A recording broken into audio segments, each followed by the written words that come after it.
सर्वांना नमस्कार. आज आपण कर्क राशीला 2026 हे वर्ष कसे असणार आहे हे समजून घेत आहोत.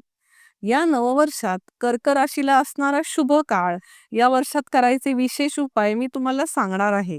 तुम्ही कर्क राशीचे आहात आणि या भविष्यातील गोष्टी जर तुमच्याशी जुळून येत असतील तर आम्हाला कमेंट करून नक्की कळवा. 2026 हे नववर्ष तुम्हाला दाखवणार आहे की भावनाच तुमची खरी ताकद आहे. कर्क राशीचे जातक म्हणजे सगळ्यांची काळजी घेणारे, सगळ्यांची चिंता वाहणारे, मात्र स्वतःची काळजी हे लोक घेत नाही.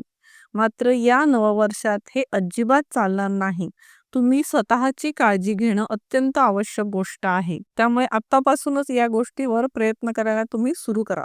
वर्षाच्या सुरुवातीला कामात स्थैर्य असेल, परंतु तणाव देखील असेल.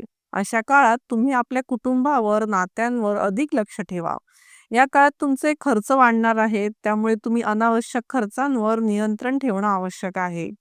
2 जून ते 31 ऑक्टोबर या काळात गुरुग्रह कर्क राशीत येऊन उच्चीचा होणार आहे. हा काळ कर्क राशीसाठी अत्यंत शुभ आहे. त्यामुळे या काळाचा तुम्ही फायदा घेणं आवश्यक आहे. त्याच्यासाठी या काळात नवीन प्रोजेक्ट, नवीन नाती, पुनर्मिलनाची शक्यता, प्रवास, परदेश गमनाच्या संधी अशा अनेक चांगल्या चांगल्या गोष्टी तुमच्यासाठी होणार आहेत. तुमच्यासाठी हा सुवर्ण काळ म्हणू शकतो. 2 जून ते 31 ऑक्टोबर या काळात तुमची पत्रिका अत्यंत पॉझिटिव्ह असणार आहे. त्यानंतर 31 ऑक्टोबर रोजी गुरुग्रह राशी परिवर्तन करून तुमच्या धनाच्या स्थानात जाणार आहे. त्यामुळे गुरुग्रहाचा आशीर्वाद तुमच्या सोबतच असणारच आहे.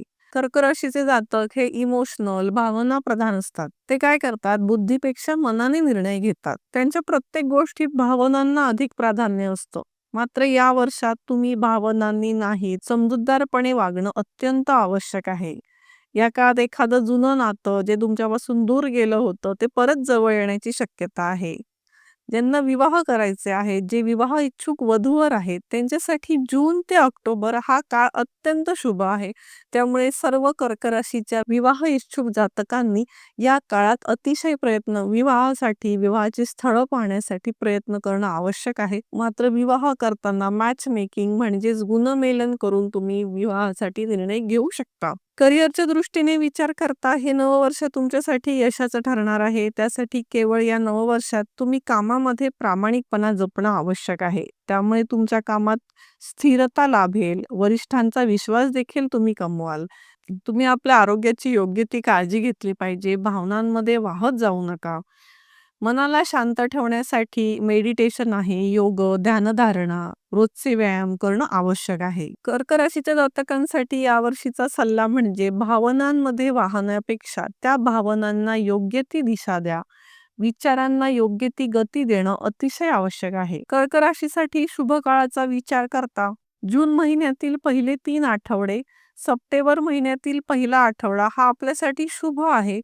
नंतर अशुभ काळ बघता फेब्रुवारीतील 2रा आणि 3रा आठवडा, मे महिन्यातील 3रा आठवडा हा तुमच्यासाठी अशुभ राहील. कर्क राशीसाठी उपायांचा विचार करता आपण दर सोमवारी भगवान शिवांच्या मंदिरात जा. त्यांना दूध, पांढऱ्या रंगाचं फूल अर्पण करा. ओम नमः शिवाय हा 108 वेळा या मंत्राचा आपण जप करू शकता. ते शक्य नसेल तर शिवकवच, शिवस्तुती म्हणू शकता. ही स्तोत्र म्हणता येत नसतील तर आपण ऑडिओ लावून ऐकू शकता. धन्यवाद.